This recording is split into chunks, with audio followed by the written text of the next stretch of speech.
Good morning. This is the Fantasy Sports Boss. It is Friday, so that means it's Fantasy Football Friday. The injury report wrap up live stream will be this afternoon at 5 p.m. Eastern Time, so make sure you hit the subscribe and hit that notification button if you haven't done so already. Some thoughts on last night's Thursday night football game. Right off the bat, Josh McDaniels just shows you how woefully overmatched he is as a coach. This is just not going to work again for the second time in his career as a head coach. It was a pitiful, embarrassing, disgraceful performance on his part. And the Raiders in general. You're taking on a Los Angeles Rams team whose spirit is absolutely broken. They have no Cooper Kupp. They have no Allen Robinson. They have no Matthew Stafford. They have no Aaron Donald. They're trotting out Baker Mayfield off the street after he just was claimed off waivers 2 days ago, and you lose the game at the gun on a Baker Mayfield to Van Jefferson touchdown pass. The Raiders, in a game that, yes, Jalen Ramsey is a very good cornerback, no doubt about it. But there's a whole other side of the field to operate on, plus underneath. And Derek Carr only threw 20 passes in this game. I mean, it was an absolutely disgraceful performance for the Raiders all the way around. Carr, 11 of 20, 137, 2 interceptions, no touchdowns. If you have him in a super flex league, you probably thought going in, wow, Derek Carr, he's going to have a really good game. The Rams suck, which they do.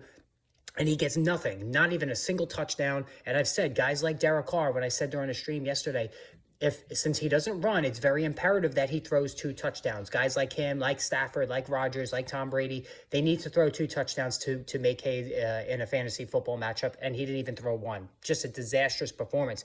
Baker Mayfield, on the other hand, comes in after the first series. Total gamesmanship by Sean McVay, having John Wolford start the first series.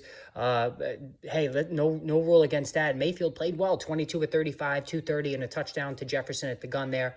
Ben Skoranek, 7 catches for 89 yards. So, he was mildly interesting to me.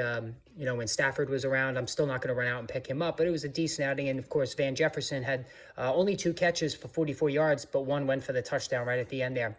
Now, let me get to Josh Jacobs. So he goes out, has an injured pinky, comes back in, and against the Rams, again, a team that they should have absolutely dominated, 27 carries for 99 yards and a touchdown. He wasn't very efficient, added 2 catches for 15 yards, so 19 fantasy points. I said earlier in the day, if you're going against Jacobs, you could survive that matchup if he scores 15 or fewer points. When he went out, he was at 15 points, and then he comes back in and adds 4 more. It wasn't, again, if you were playing him, it wasn't a total blow-up game, but it was a solid game.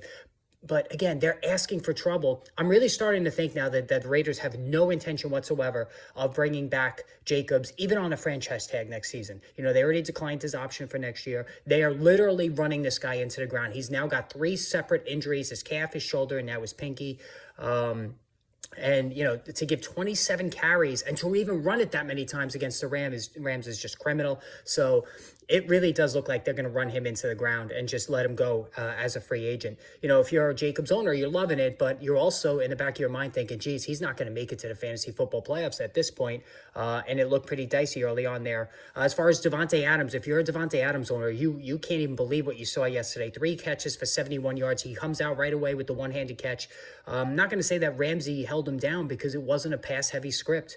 For some ridiculous reason. Adams has been destroying everybody on a weekly basis. He only puts up 10.1 fantasy points. Like, that's a disaster. If you needed to have to clinch a fantasy football playoff spot this week and you own Adams, you were probably, again, thinking, okay, yeah, Ramsey's tough, but DeAndre Hopkins handed him his jock a couple of weeks ago. At the very least, since no one's been able to cover Adams, you thought, okay, I'll get at least 15 points out of him. Only 10, so that is a disaster.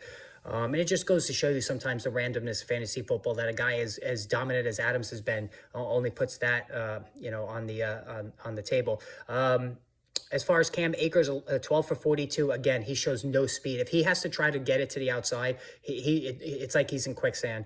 He did score a touchdown, though, added 1 meaningless catch for 1 yard. Matt Collins, he ran the ball 3 times for 40 yards, 2 catches for 22. But nothing else was really happening for the Raiders. So again, today, Fantasy Football Friday, make sure you tune in for the live stream where we're going to go over that extensive injury report. A lot of big names to talk about, so make sure you're there for that. 5 o'clock Eastern time. Hit the subscribe, hit the notification button. We will talk soon.